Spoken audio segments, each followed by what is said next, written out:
Hi, everyone, and welcome to another edition of Joshing Around Milwaukee. As always, I am Josh Albrecht, and with me is... Hey, it's Josh Albrecht. And today we're talking with Wes Shaver of Pride Fest. Wes, how we doing? Doing great. So happy to be here. 9, 8, 7, 6, 5, 4, 3, 2. Josh is having some fun, 'cause 2 Joshes are better than 1. Oh man, we're so happy to have you here.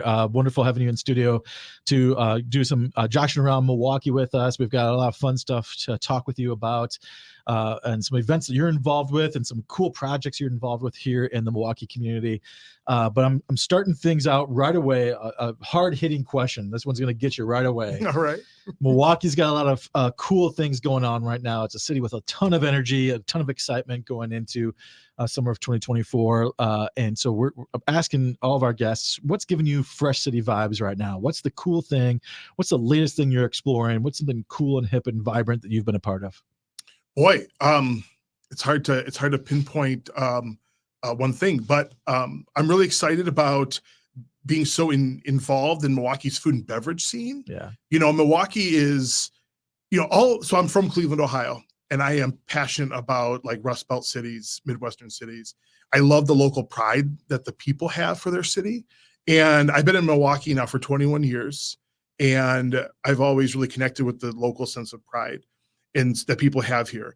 But most recently, with the support for small and local businesses and the way people are rallying behind the entrepreneurial spirit, it's really been great to see. And I think 2024 is a year where we're seeing the most of that excitement and the passion for supporting what people are doing. And I get to be a part of that in a couple different ways with the festival and the work I do in the food and beverage scene. And experiencing it firsthand is really special, and it's really authentic. And I don't know if there's any place else in the country, that has that energy right now. So for me, just that rallying around what people are doing is unprecedented. And that's inspiring me and getting me excited to do my work. Yeah. And I think people are feeling that, like all across the city and all across the state. Oh, definitely. Yeah. And I know, you're here to talk with us about Pride Fest. You're actively involved with that, helping to lead Pride Fest and showcase that wonderful event that happens in downtown Milwaukee. But before getting there, let's talk a little bit about your food and beverage side and what you do in the marketing side of the world.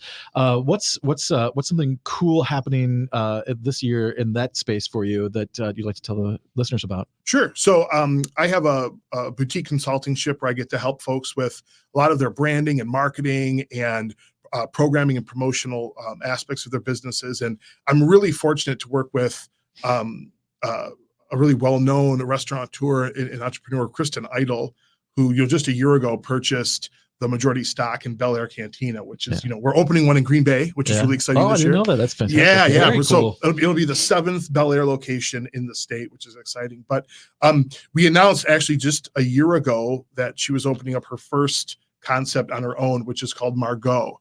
And it's a modern French restaurant, kind of inspired by her upbringing in the food and beverage industry 30 years ago. She worked at Elsa's. She worked at, she opened Trocadero, which everyone in Milwaukee knows was an institution. So anyway, we're opening that restaurant in mid-May. So it's coming up. Very soon, And I'm really excited to be a part of not only opening another restaurant and helping it come to fruition, but to work with such an innovative and passionate entrepreneur.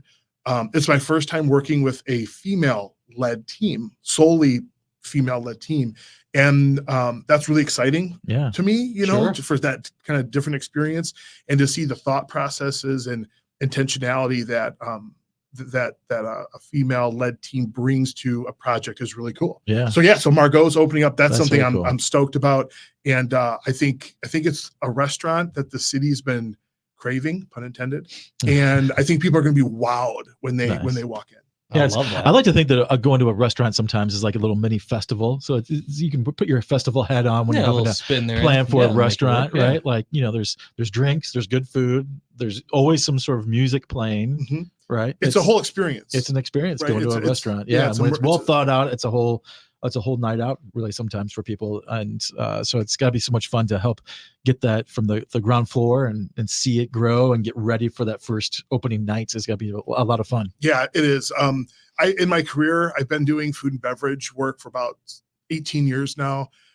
Gosh, I've opened, I think, 20 restaurants in the city. I've been a part of probably 40 plus brands throughout the, Milwaukee metro area. And so I haven't opened one in a few years. So it's been kind of like a boot camp going through the processes and really aligning, the communication strategy and how that fits in with the opening schedule and the food, the beverage concepting. So it's been a really great process, and it feels good to be back in that space on that ground level, like you were mentioning, and doing my piece of that ground level to support the team. Yeah. So it's really been great. Yeah. Long-term strategic planning, being well thought out and intentional, making sure everything's buttoned up and ready to go is the hallmark of any good festival. So as someone who is part of one of the biggest festivals in our city every year, what's that like? Are you already starting to plan, even though 2024 hasn't happened? Are you already planning 25 and 26? Oh my gosh, absolutely. I'm sure we'll kind of get into this later, but the entertainment business, the festival business has changed so much since 2020 that with the way artists are routed and the way people build their tours or where they want to tour, it is completely different. Can you go into detail on that a little bit? Yeah, happy to. Because I've been very curious about how that all works. Looking to start your own festival? No, maybe Josh Fest. Josh Fest. Oh, come on, man! I'm just saying that would be awesome. No, but just I've always been curious of how that the routes work and maybe how they get someone. You think about like with Summerfest of I've looked at it and been like, man, these guys are in Chicago like the weekend, a couple days before. Why couldn't they come up? And just how that all plays out. Sure. So one thing to note about planning a festival experience versus, let's say, a concert or like an arena that has multiple available dates throughout the year. When you're planning a festival, you have 1, 2, or 3 dates that you're usually working around. So when you're looking at artists that fit the mission and vision of what your event is, so if you were to take global all artists, then align the ones that fit your mission and vision, your funnel already gets narrow, correct? Yes, yeah, so then what you have to do is you start thinking about, okay, who can we start contacting to even get availability? And what happens is when you're trying to fit acts to fill out a full festival schedule for 3 days out of 365, the funnel gets so narrow very quickly because those people on the other end are already thinking about what they're doing for the whole year. They're looking at where their map is going to take them from, January through December 31st. Sure. And so you're trying to see where you fit in along these people's maps. Before, 2020, it was a little bit different because travel was different. Being able to get across the country, even the world, was different. And you were able to have a little bit more flexibility with the cost of that.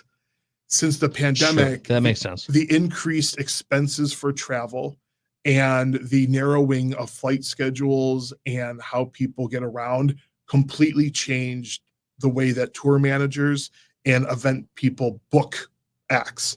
So we are trying to work with all of those elements and apply that to the festival planning, which has been very challenging, to say the least. Not only from a cost perspective, but a lot of those artists, I mean, this is something that not a lot of people want to talk about, but the artist rates have increased you wouldn't believe. What hasn't? But that's so hard because you want to keep ticket prices and the experience affordable. Absolutely. Right? That's so hard. And that's what, 2 years of no concerts and events, all of the producers and the labels, everyone's trying to recoup, right? Sure. So that recoup process is still happening, and increased rates for artists are still high. Yeah. So if you're looking at an artist that's a $100,000 act, let's say, and they're up 30% asking, well, if you're to look at your whole lineup, and let's say you have 12 main stage acts across 3 days, right? Yeah. For a day.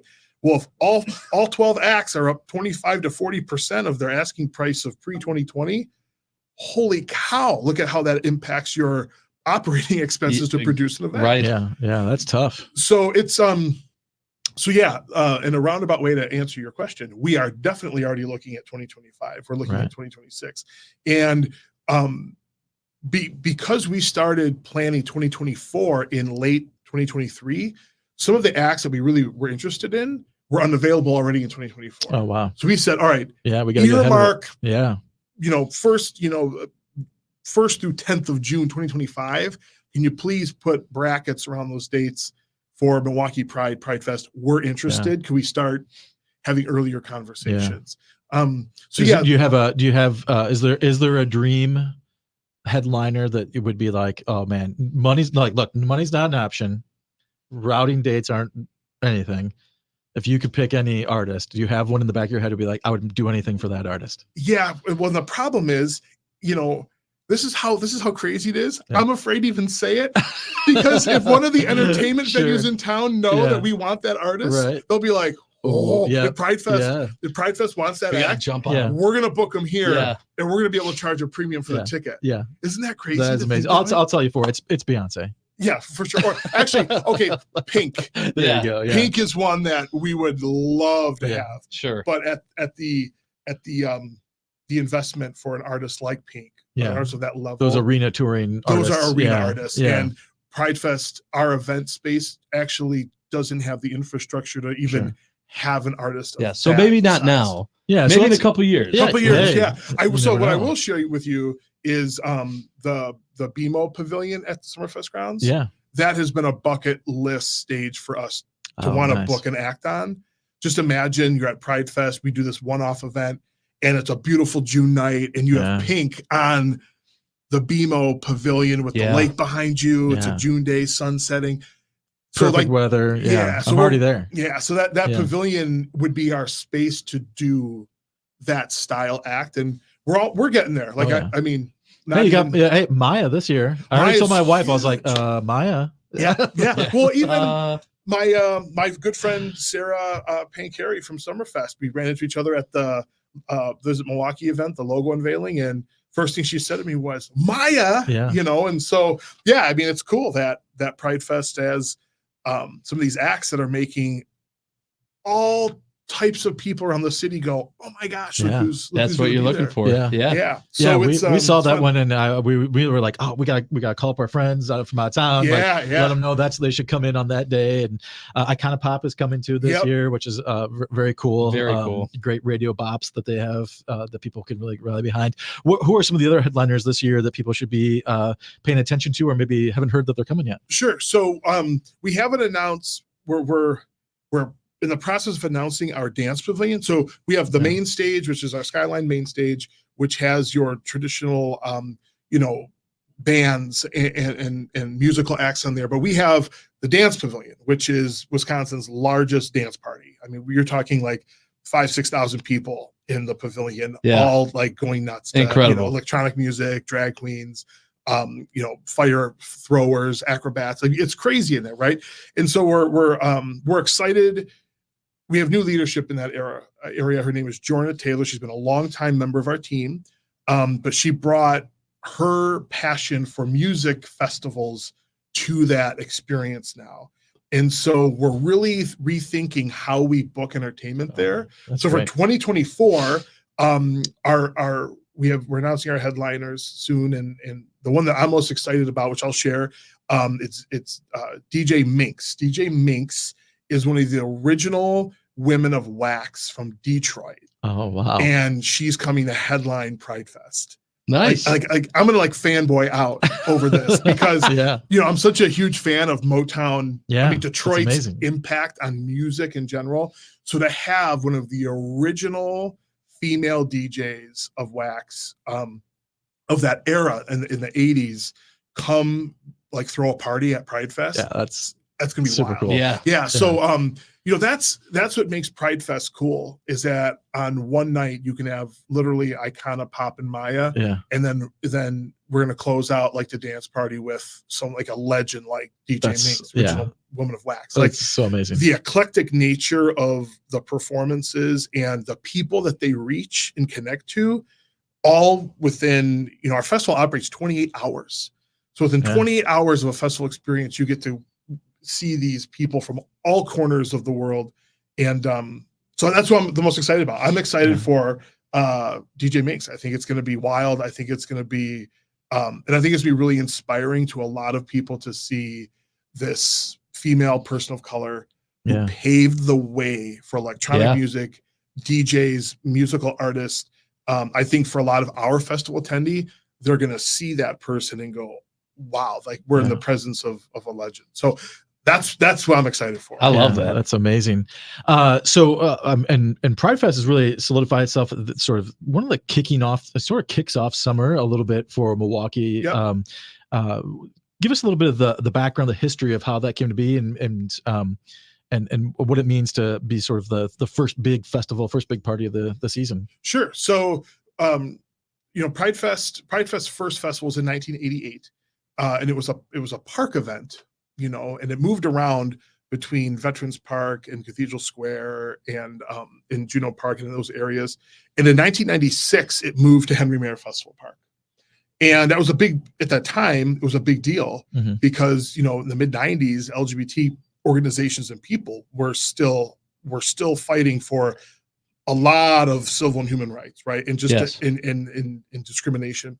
It was a really big move in that time. And so it landed in June, and that's when it landed. It is Pride Month, which is great. But since 1996, Pride Fest has been at Henry Maier Festival Park, and it's been a part of the United Ethnic Festivals, which is the group that represents all of the festivals. We all work together. Pride Fest historically has always been the first festival. This year a little bit different because Festa Italiana is returning back.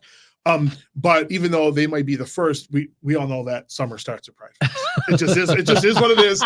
No one will ever take that away from us. And I'm trademark, patent pending, all those things. But we all know. We all know. Yeah, but I'm sorry. Come on, we all know. And so we take a lot of pride in that. Yeah. And to be honest with you, we took a lot of pride in the fact that Pride Fest was the first. You have to understand for a community like LGBT people, really underserved populations, people of color, to have equitable stake in the programming that happens there is a big deal. 1, 2, to be the first to kick it off. That's a lot of responsibility for a group of people, right? Yeah. And we do a damn good job. Yeah. And so it means a lot to do that. I can't even, it's hard to verbally share how much it means to all of us and how much pride we take in the work we do and how much effort goes into making it happen so that people feel warm, welcome, included, seen, heard all over, that weekend. So historically, we're 1996. We take it very seriously. It's an honor to do that work. Yeah. It's nothing that anyone on our team takes for granted or takes lightly. And it's something that people are very passionate about. So we take it there's an overwhelming sense of pride to be there, and we're happy to do it. And we do it in a way we think that we make pretty big shoes to fill following us. Sure. Yeah. And, you set the tone. We set a loud, bright, big, beautiful tone. Yeah. And the Polish Fest people, they're like my buddies. Like the Polish Fest people are some of the coolest people I've ever met. And I always love to share this story because I think this will show people just how awesome Milwaukee is from a cultural standpoint. Sure. So at opening ceremonies, all the festivals do opening ceremonies. And one of the first people to always show up at ours is Jeff Kadirski. He's the executive director of the Polish Center in Polish Fest. He's one of the first people there with a beer in his hand and an extended handshake to give me a handshake and a hug. And he's always like the joy to see at opening ceremonies. 1 week later, Friday night, I'm always the first one at Polish Fest opening ceremonies because I want to shake Jeff's hand and wish him and their team a great, successful event. That's the culture. That's amazing. That's what it's all about. Yeah. And that's why I like to do it every year. Like I love that camaraderie and that support that people have for one another. And so we all share that sense of pride, knowing that we're supporting the next group. Oh yeah, group before us. Yeah, and I think that's a huge hallmark of Milwaukee as a whole. Like it's a city that 100%. loves to celebrate together. Yeah, let's party. To have a party, whether that's tailgating before a Brewers game, or at Henry Mile Festival Park, or at Veterans Park for other events, or throughout the city. We're the city of festivals for a reason. Yep, we love to celebrate, and we love to do it through unity and coming together, and I think that gathering is where really why people came to this area. The good land to begin with was a place to gather, a place to meet and do trade and do have commerce and to celebrate and those things. So it's fitting that these celebrations help continue the community coming together. What have you seen for bringing people into the community from outside? How's the draw? What's the draw like for Pride Fest in particular, of bringing people from throughout the country to come and celebrate in Milwaukee? So, wow, it's so interesting, because I don't think folks that live in the area understand or are aware, I should say, how Pride Fest is seen and viewed on a global stage. We're a part of a national and an international organization that brings Pride organizers together. So we share ideas. We're trying to do things that make sure that we're aware of what's happening across the world to LGBT plus people, So, Pride Fest is seen through national and international publications, media. It's covered all across the world. And people see it and they go, holy cow, this is happening in Milwaukee, Wisconsin. Sure. Like, this is incredible. So we have tons of visitors that come. Primarily our audience is Wisconsin, right? Or Northern Illinois, Minnesota.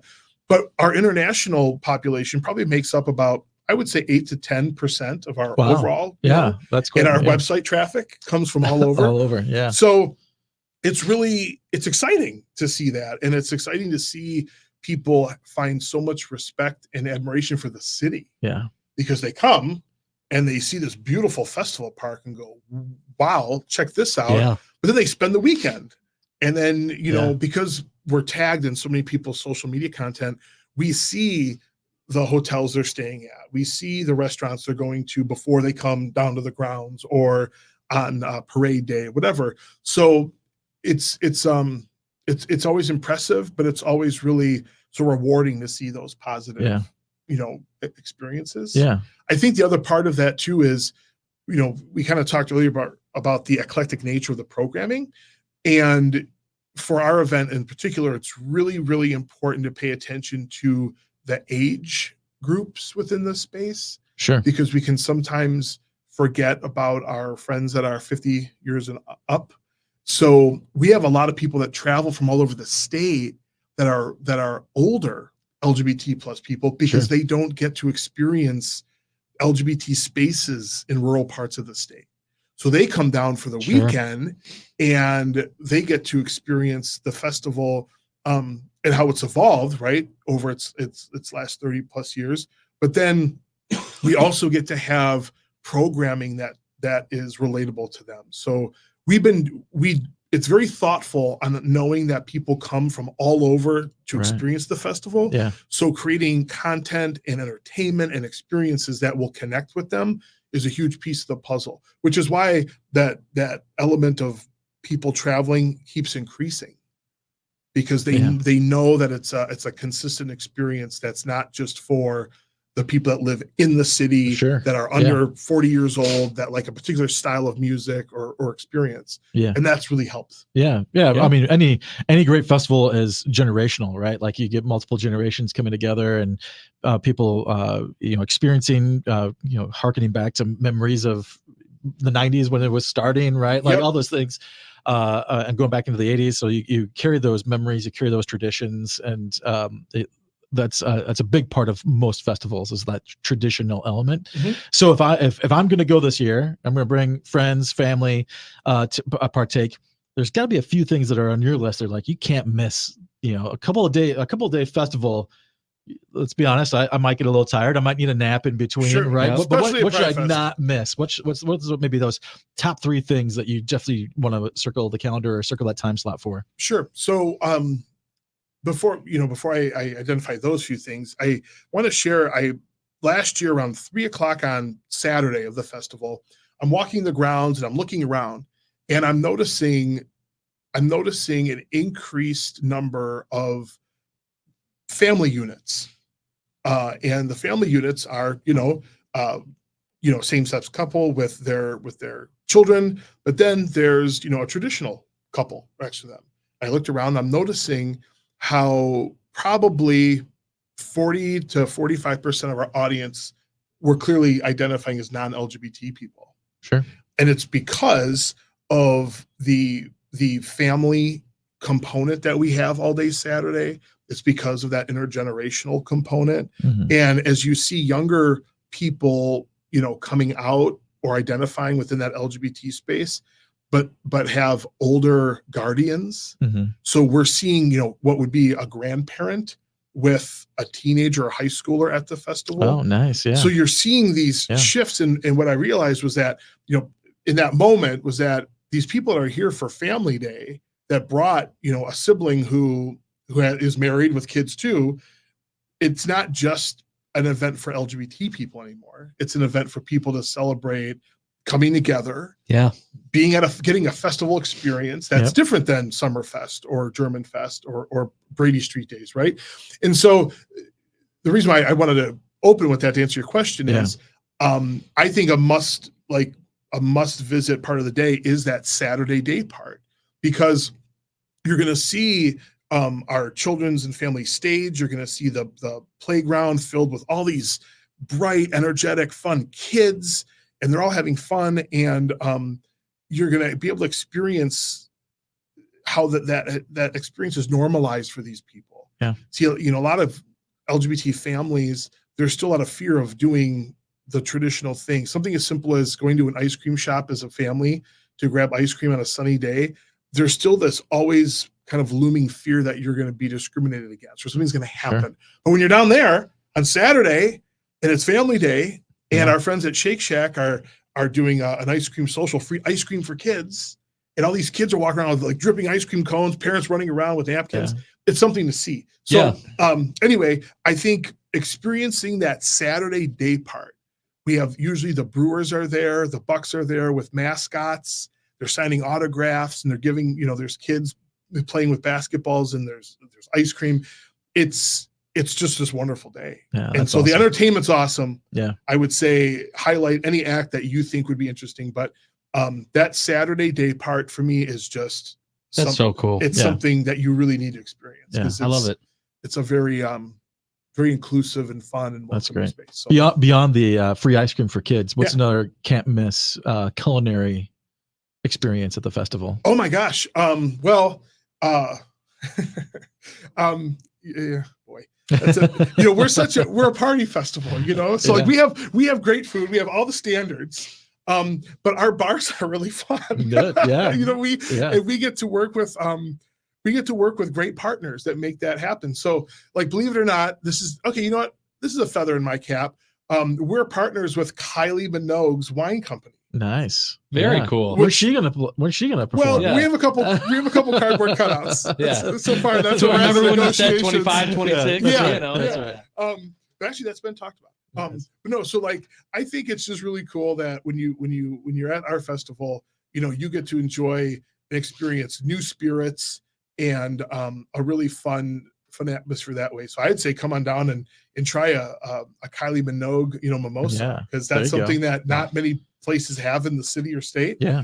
And so we were actually part of that brand launch last year, and so that's kind of a fun thing to have. That's fantastic. I love it. Yeah. I'm more of a Robin fan. Oh, for sure. So Robin, it would be a bucket list act. Yeah. See, we tried for years to get Robin. Yeah. She would. Don't give up. Oh, yeah, no, we're definitely not. don't give up. We're just gonna have to keep putting a couple pennies in the coffers. Yeah. Do I gotta send a letter? Robin Do I need to fund. send an email? What do I? Please can I do, help? actually. Start just tagging her on social media. Now you have homework. There you go. Yeah. That's amazing. So how, if someone is looking to go this year, what's the easiest way to get information about tickets? How do I go about that? Sure. So pridefest.com is the best place to go. The site is really modern and it works on all tablets, phones, devices. So it's really easy to navigate. We daily will be updating the event schedule as we announce acts. So, by mid-May and beyond, the site is fully loaded with the entire schedule, and then all of the promotions and things like that will be available. I would want people to know that seniors this year, it's $15 each day. So that's a $10 discount on Friday, Saturday, a $3 discount on Thursday. So that's new for 2024. Of course, all veterans are free admission. So that's Great. standard. Very cool. Yeah, so that's standard. And then on Thursday, we do our food drive. So it's a great way to get into the festival, for a very little fee. Any 4 approved items, all be on the website. But that food drive goes to benefit a very strong partner of ours, Vivint Health, and their food pantry. Right. So literally you are helping put food in people's bellies, and quickly. So that's a really great way to get in. 4 approved items. All that information is on the website. And we encourage people to buy tickets ahead of time because of the demand on that, especially that Friday, Saturday from like 6 o'clock on. The box office lines, if you don't purchase ahead of time, can be long. Yeah. And also, just a plug for our safety, Pride Fest is the safest LGBT event in the world. I will put dollars against it, and anyone that wants to argue it. And so the process to get in does take a little bit longer because we do have magnetometers, we do bag checks. We follow all of Summerfest lead on those protocols. But now more than ever, it's really, really important that our festival guest knows that we have done all of our due diligence to really create that safe space. Yeah. So last year, the security lines were getting a little long. We were transparent about it on social, telling people to come down. And would you believe it? Not one complaint. Wow. People were so happy just to know that we were being thoughtful about safety. Peace of mind. Yeah. Yep. So I expect that this year. So I encourage folks to definitely buy tickets in advance so you can get right in the security line and queue to get in safely and quickly as possible. Yeah. Great. Wonderful pro tip. Been a pleasure having you on the show to talk about Pride Fest and sort of how it's truly a Milwaukee tradition and it officially kicks off summer. That's right. Officially kicks off the summer. So I love we're it. gonna run that in all the advertising now. Oh, I think. absolutely. Yeah, the official summer kickoff. Wonderful having you on. I'm super excited for Maya and all the lineup this year. You guys have done a great job again, getting everything ready for another successful year, and we look forward to Robin in 2025. Yeah, let's say 2026. Well, I was thinking Kylie Minogue in 2026, but that's to be debated. Yeah. We'll be flexible. There's time. But, thanks so much for joining us, Wes. Yeah, really thank you so for having much. me on the show. All right.